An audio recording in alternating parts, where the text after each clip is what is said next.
আসসালামু আলাইকুম রহমতুল্লাহি ওয়াবারাকাতুহ। সুপ্রিয় দর্শক শ্রোতা, আশা করি সবাই মহান আল্লাহর রহমতে ভালো আছেন, সুস্থ আছেন।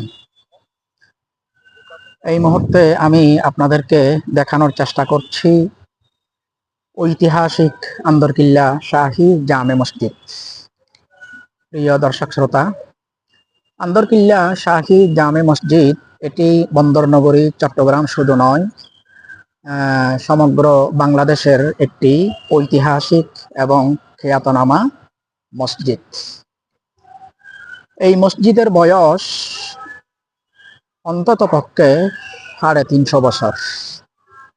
সুদূর 1667 সালে চট্টগ্রামকে আরাকানি মগ দস্যুদের হাত থেকে বিজিত করার শুকরিয়া হিসেবে এবং তারই স্মারক হিসেবে মুঘল সুবাদার শায়েস্তা খাঁর ছেলে বুজুর্গ উমেদ খাঁ এই মসজিদ নির্মাণ করেন। প্রিয় দর্শক শ্রোতা, আন্দরকিল্লা এটি মূলত একটি পাহাড় ছিল এবং এই পাহাড়ের মধ্যে একটি দুর্গ ছিল। 1667 সালে এই মসজিদ প্রতিষ্ঠিত হওয়ার পর 1761 সাল থেকে নিয়ে 1855 সাল, প্রায় 100 বছর ব্রিটিশ সরকার এই মসজিদটিকে তাদের অস্ত্রাগার হিসেবে ব্যবহার করে। এই দুর্গে তারা তাদের অস্ত্রশস্ত্র সংরক্ষণ করত। পরবর্তীকালে চট্টগ্রামের একজন খ্যাতনামা খান বাহাদুর হামিদুল্লাহ চৌধুরীর প্রচেষ্টায়, তার আবেদনের পরিপ্রেক্ষিতে সম্ভবত 1885 সালের দিকে এই মসজিদটি সর্বসাধারণের জন্য খুলে দেওয়া হয়।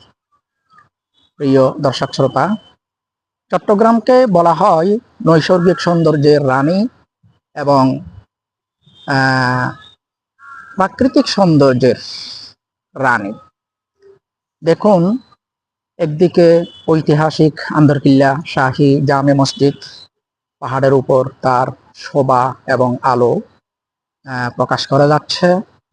পাশাপাশি এই হাসপাতালের সামনেই রয়েছে বিশাল একটি পাহাড়। সেই পাহাড়ের চূড়াতেই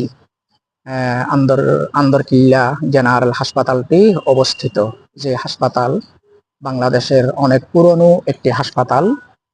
সেই পাহাড়েরও একটি নাম আছে, রূপ রংমহল পাহাড়। তো পূর্ব দিকে রংমহল পাহাড়, যে পাহাড়ে আন্দরকিল্লা জেনারেল হাসপাতাল অবস্থিত,